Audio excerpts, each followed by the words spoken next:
Alright guys, so just wanted to say I didn't put too much editing into this video. I kind of wanted to keep it raw for you guys. Just there's basic cut clips, and I was hoping that I can just get a little bit more excitement and show you guys a little bit more in depth of what I've been doing. And the new project that I've been working on with new Matt is great. Like I said, I'm glad to be able to be working on it, and I can't wait for the first test drive. So I hope you guys really enjoy this video. Stay tuned and enjoy the video. Well, this is exactly what I didn't want to happen. Good old Reliable here just left me high and dry in the water, stranded. Matt, you got a plan? What's your plan? I'm gonna try and fix this thing somehow. Alright. Because issue with getting the trailer. Oh, you have a way to Jesus get this Christ. thing out. I've already been spotted by cops. Alright, well, we're gonna put the camera down, try and figure this thing out, but I'm stranded. Long story short, fuel pressure just... Alright guys, just a little clip here. Got the moped in the back of the truck. I took that out yesterday because I was going to take the truck over to New Matt's house and help him with that project that he's got working on over there. And I took the truck home from my buddy's house, went to go to New Matt's house, go to start the truck, wait to start light, wait to start light, service engine soon light comes on. So I get all the proper lights and everything. I'm getting fuel, I'm getting air, I'm getting all the essentials that the diesel needs. But it just crank no start all night. Had the same issue this morning, and then randomly the truck just started, and it's been fine on me. So the truck's been running great. But there was one thing I noticed when I left New Matt's house today. Brake pedal's going to the floor. And I'm like, that's weird. I didn't feel any loss of brakes or anything on the way here. And my master cylinder, completely dry. I'm like, what the hell? So I'm looking under the truck and everything, right? Checking the frame, checking the shocks and the leaf springs. Just making sure no brake fluid or anything's spraying out of any of these lines. And I look at the front, and I'm like, oh, this thing's really oily and dirty and wet up here. Maybe it's an issue up here. And then I was like, oh wait, no, my power steering's got an issue leaking, so that's most of it. And then I say, oh look, there's some clear fluid on the bottom of the caliper. Check this out. How the fuck do crush washers loosen up? I had this bitch so tight. I cranked on it really tight, but I didn't want to crank on it anymore because I felt like if I did, I was going to strip that banjo bolt out. So that thing was tight. The brakes were bled. Everything was good. Explain to me how over driving a vehicle that a banjo bolt with crush washers gets loose. I'm stumped. So I don't know if you guys can figure anything else out. Let me know. Probably just wasn't tight enough, but I swear to God, I had that bitch so tight. But apparently that's a common issue that's going on now around the shop. Either that or somebody just wanted to try and kill me, because there's no way that I've been driving this truck for 2 weeks without a single issue with the brake system. Been checking my fluid, because every time I open the hood, I check all my fluids, and I have to open the hood almost every other day in this thing.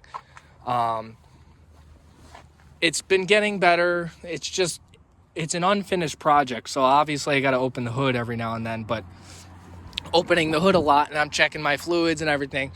The brake master's been full. Has not gotten any lower. Well, now it's completely empty with a hand-tight brake line bolt. So, do I blame myself here? There really is only one person to blame, and that is myself, but Jesus. something's not right here. All right, guys, so I'm here with new Matt. Just like a little update and what's going on with me. I kind of talked to Chris today, and I need to do like a whole new kind of deal with him on the old shop and moving everything. And because I know he had some change of thoughts with the new shop, and I know he also had some change of plans and everything. I was gonna wait for that and just make like a whole new plan with him, but I just took the moped to new Matt's house, and it's doing pretty good. First time I've taken it out this year, and we're over here just working on the bug Miata project Matt's got going on here, and yeah, see you guys in a little bit when we start getting this thing a little more thrown together. What you think? Oh, she's coming along. She's coming along. A lot more cutting to do. Yeah, no, I think this is gonna be sick. I think it already looks pretty good. It does.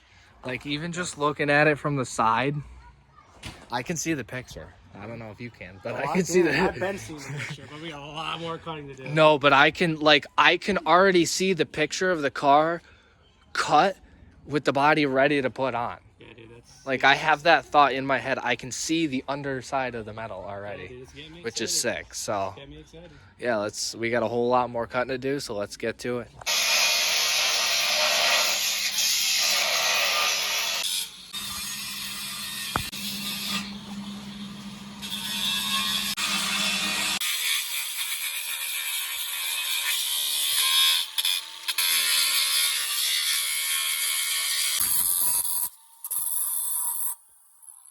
All right, Matt. So we were just thinking of something, right? You pulled the Miata badge off and you wanted to put it on the trunk, right? Yeah. And you were just kind of like placing it. You were Yeah, like, I does it was look thinking. good in the middle? Does it look good, like kind of offset? Yeah. And then I was thinking, what if we just cut the Volks off?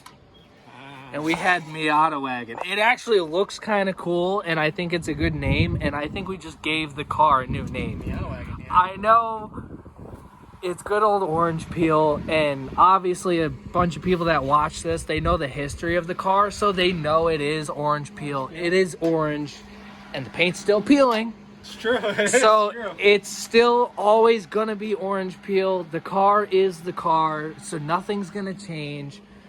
But I think it deserves a new name. I think it just gave itself a new name. It did, honestly. And I don't name cars, like, if you guys know me personally, I don't name cars for no fucking reason. Like, every car that I've ever known or had has always given itself a name. Like, the truck doesn't, like, I call it Black Raven because the whole point of that thing, when it's done, you're not supposed to see it at nighttime, right? It's supposed to be almost invisible because the paint's really good. The Jetta had its own name. This had orange peel because when I bought it, obviously it was orange, and the paint was so bad. I mean, it was a really good paint job, but the paint was so bad. It was peeling, and a lot of spots, like a lot of random spots you just wouldn't think. Like a spot here, like a just random spot. Like, I know it had a soft top, but like a random spot on the pillar, like up on these pillars.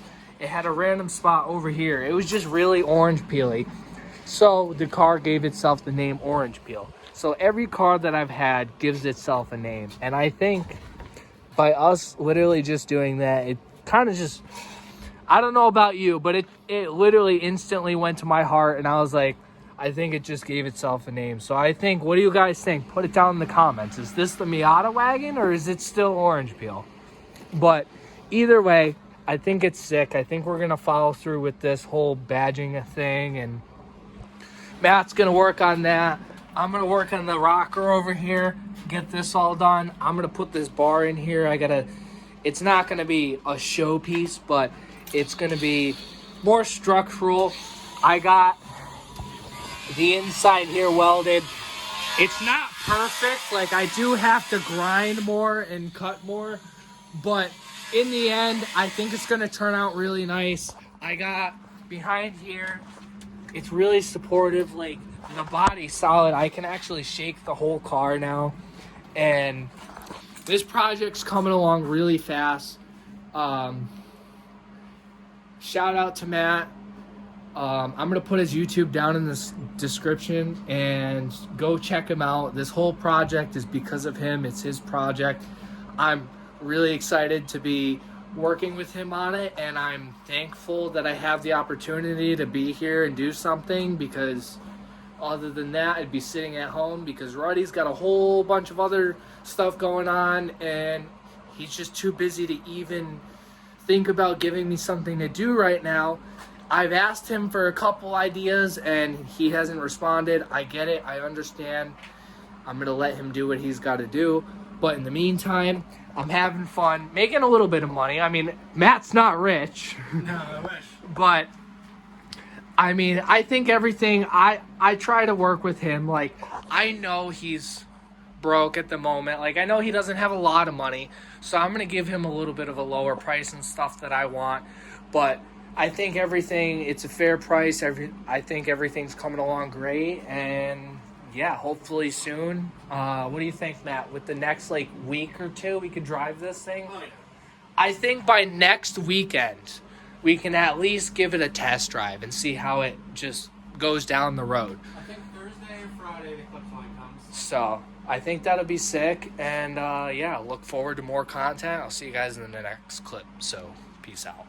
I'm in the truck in the same spot that I was when I filmed the intro, but just wanted to film an outro here. Hope you guys really enjoyed this video. There's more to come, so don't worry. I'm going to be filming more. I'm going to be showing you guys the whole process along the way, and then I want to have a nice detailed video about the car when it's finished and just everything that's going through Matt's head. So we're going to have a nice little review on the car, but for now, let's keep working, and I'll see you guys in the next video. Peace out.